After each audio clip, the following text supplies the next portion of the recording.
There is something seriously wrong with politics in the United States today. This is a bit of a story, but I'm going to tell it. I don't know if the video will come out long or short at this point, but I'm going to show it. And the question is it Donald Trump's fault? A year ago, at the synagogue 100 meters from my home in Missouri, a gentleman, I guess age 60, could be 50, could be 70, don't really know, heavy-set man. He would he sits relatively close to my spot in the synagogue, and I have some issues, physical issues, medical issues. I sometimes spend time in the lobby of the synagogue where there's less people and less intensity because I have a pain issue that sometimes overwhelms me, and I need to just walk around, stretch, do some exercises, do some light physical therapy in the front of the synagogue. Last summer, occasionally on Shabbat, I only see the man on Shabbat. That's Friday night sundown till Saturday night sundown. He would walk into the front of the synagogue and start spewing some vicious politics of some pro-President Trump stuff, and election got stolen, et cetera, et cetera. And the first time he did it, I ignored him. The second time he did it, he mentioned that Democrats are evil. That irritated me a little bit. I've been a Democrat most of my life. I've not voted for Democrats. I voted for Ronald Reagan. I voted for George Herbert Walker Bush. I voted for W once. I also voted for Obama in 2012 and Clinton in 2016. And I served in the Democratic Party in Chicago before leaving Chicago in 2005 to immigrate to Israel.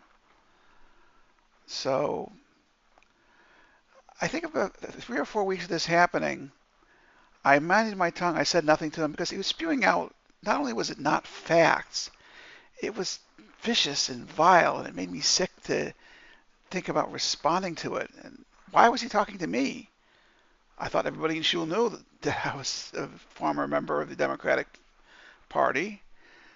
I'm not a member of the party here. I was a member in Chicago, 50th Ward organization for about 7 years, from 1998 to 2005. Finally, it just became intolerable, and I told him that I would appreciate it if he kept his politics to himself, just because I'm sitting in the synagogue, which is 90% conservatives and Trump supporters. But the synagogue was made clear to by the rabbi, who was also a Trump supporter, that it is a no politics zone. We are not in the synagogue to discuss politics and make people feel bad and pressure people. We are in the synagogue to show our faith and belief in God as Jews. And there's outreach to the Israeli Jewish community in Missouri. And there's a lot of things that happen that are above politics. I reminded this gentleman that discussing politics in the synagogue was forbidden by the rabbi, and making people uncomfortable with politics is forbidden by the rabbi. And in the Chabad Lubavitch movement, the rabbi is a dictator. What he says goes. Well, the man decided that I needed to be told that Democrats are evil. I said to him at that point, about a year ago, I'm evil?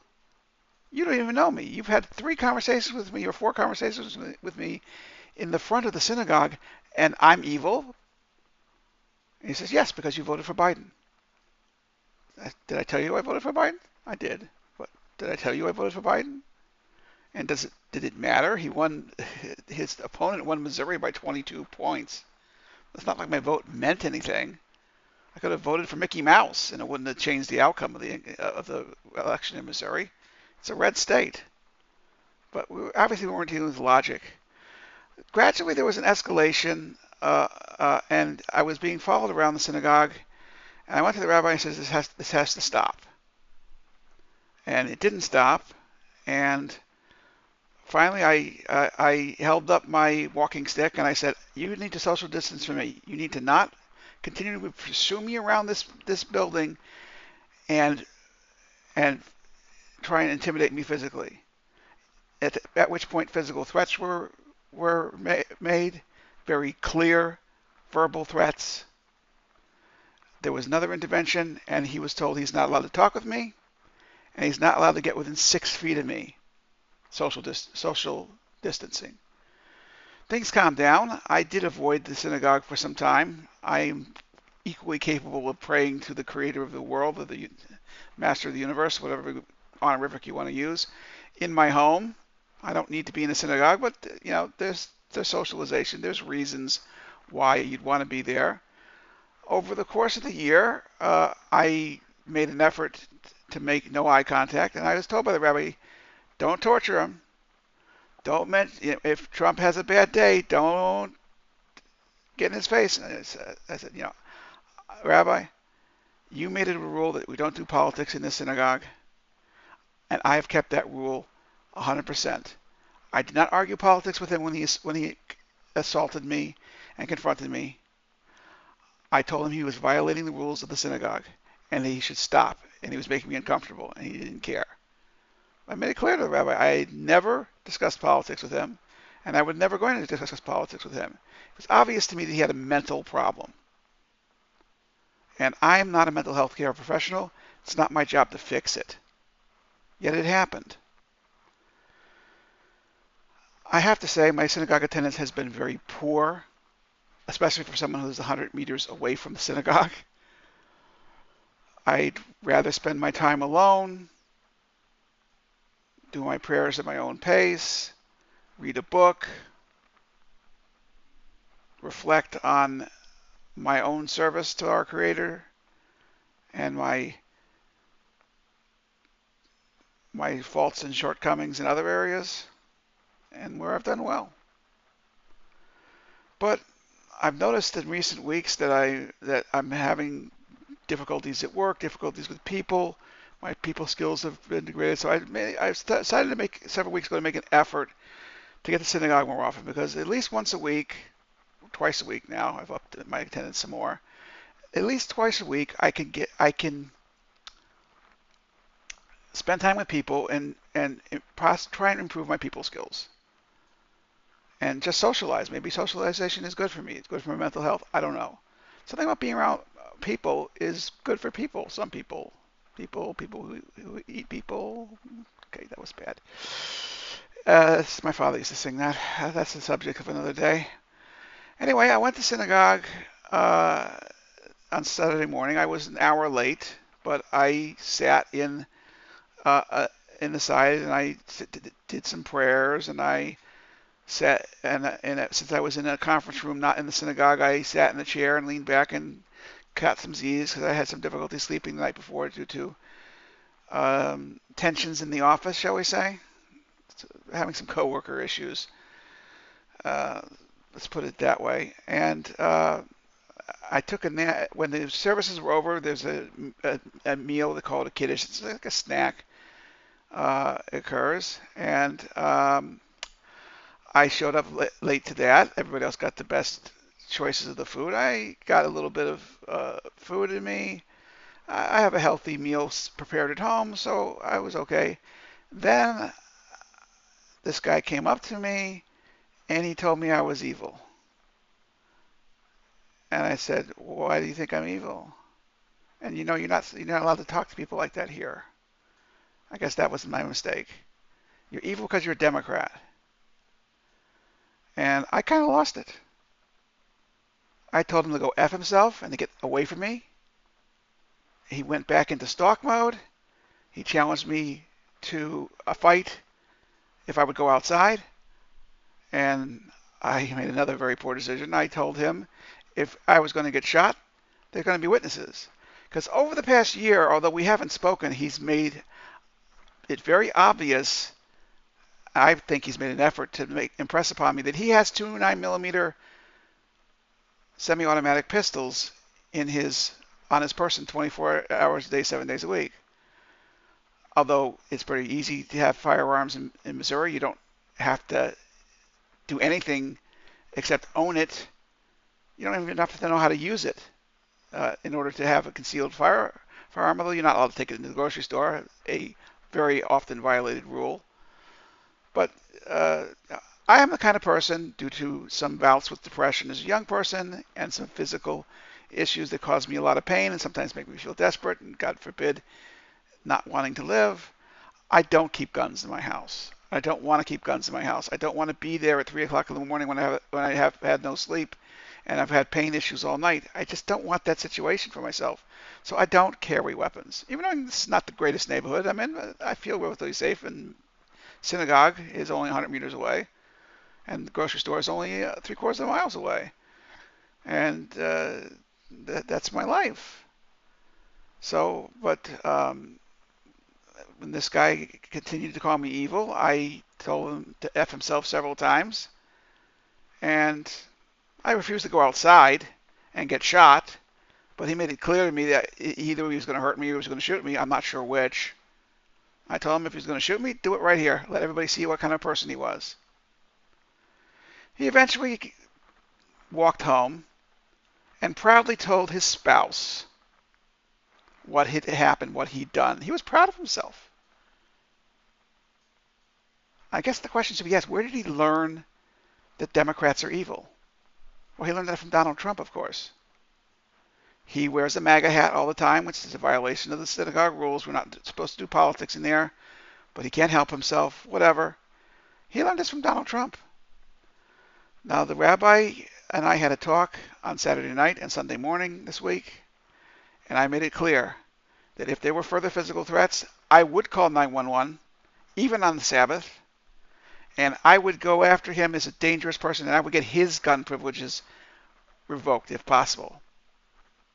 And I consulted with the police department, who made it clear that he'd probably have to shoot me before they'd take away his guns.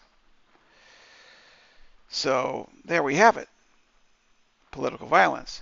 His wife, however, and the rabbi had a call with him and made clear that this is not something he wants in the synagogue. You don't call people evil in my synagogue. The rabbi did his best to make it clear to him that you're in synagogue to pray and not threaten people and not call people evil. So, and during that conversation, his wife got on the line and she said she was appalled by his behavior. And she told the rabbi to relay an apology to me. I don't have to be in that synagogue next week because I'm going to New York to visit my mother and my daughter. But what troubled me the most was where he learned this. Suddenly in the United States of America, it is okay to call someone evil because they voted for the Democrats.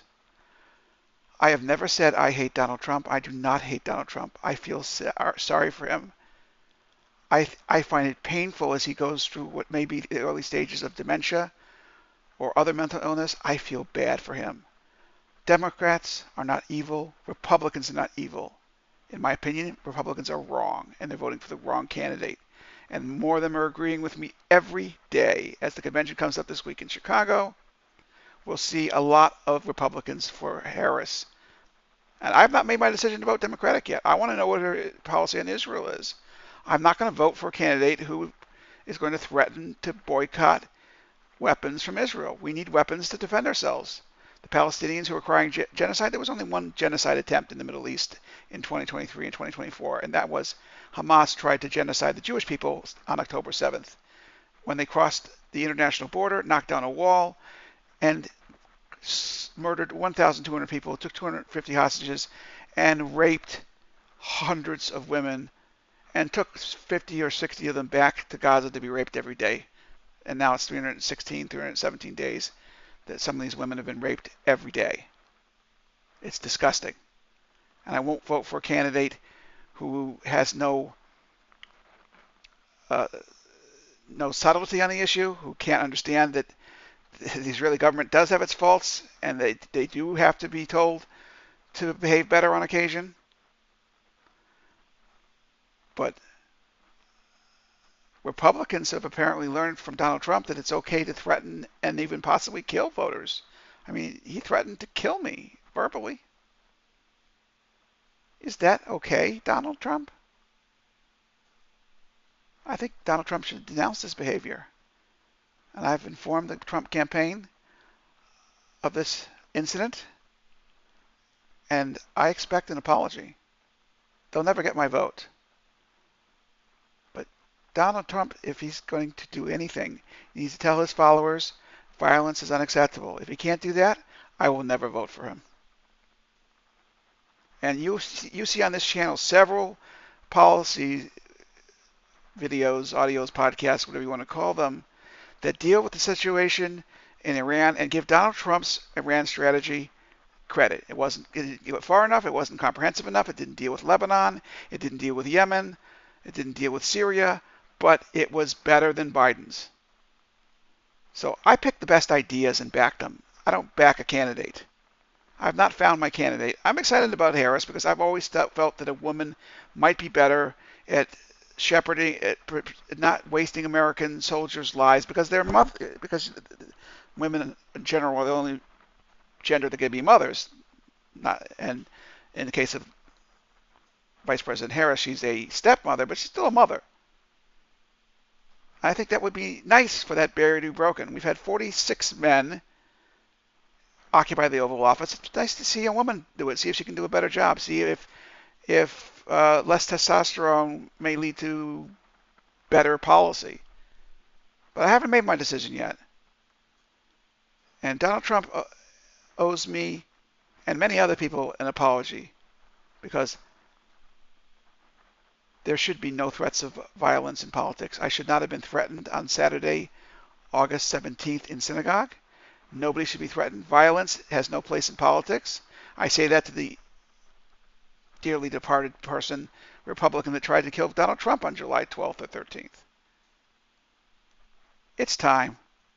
It's time to stand against violence. It's time to put our foot down and say, this is not acceptable. This needs to stop. This is not America. If you like this video, please press like. Even better, subscribe. I'm going to try and produce 1 or 2 a day. I'm traveling during the Democratic Convention, so I'm not going to be able to follow it that much, but I'm going to try and produce 1 or 2 a day. I may learn how to do it on my iPhone. That'll be a new look, huh? Anyway, this video is long enough. I got to post it. It's my only Monday video because I've got to try and get some sleep. Or I may do another video. Who knows? Please like, subscribe, tell your friends. My mother needs to be reduced to less than 10% of my subscribers. That'll take 3 subscribers. Adding, come on, click it now. This is a good topic, and it's real, and it's the truth.